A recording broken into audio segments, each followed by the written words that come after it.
Raging Gale by James Ryan. Read by the author. Part the 189th. Waylaying into the fray. The sight seemed dire to Hope from atop the stairs.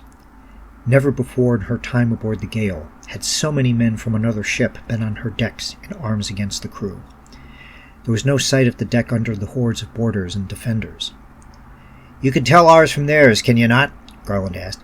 "Yes," she replied. "Then find the closest of them to you and start on them," he said, before nudging her aside, cutlass drawn, and entering the fray. She took a deep breath, grabbed the rammer tightly, and made her way into the melee.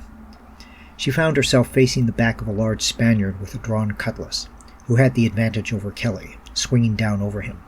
Kelly's parries were offering less resistance with each chop. Hope took the rammer head and shoved it into the side of the Spaniard, knocking him off his step and ending his onslaught. Kelly quickly took advantage of the respite and thrust his blade into his gut. Another boarder announced himself to Hope with a cry as he charged, sword ready to stab. He had a few feet clear before him, and he used them to rush her. Half panicked, Hope readied the rammer like a lance and charged him as well. She tilted the Spaniard with a strike between his heart and shoulder, knocking him off balance. Despite landing on his back, the Spaniard still made a stab for her. She twisted aside, putting inches between the tip of his blade and her body.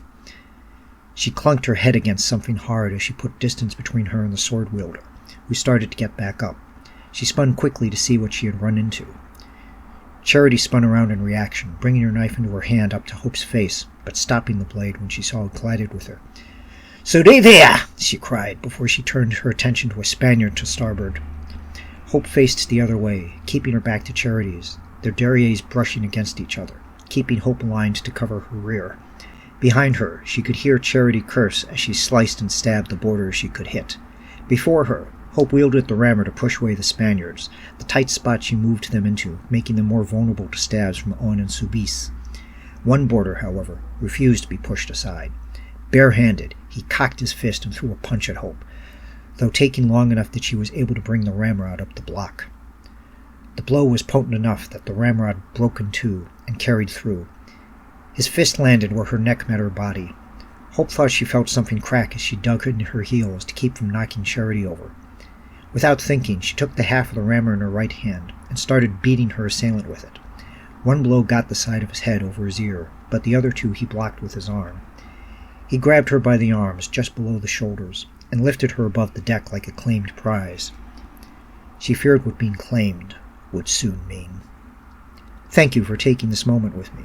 If you want to keep up with new chapters as they get posted, please subscribe to the channel and click the bell icon for notifications for when pieces go up.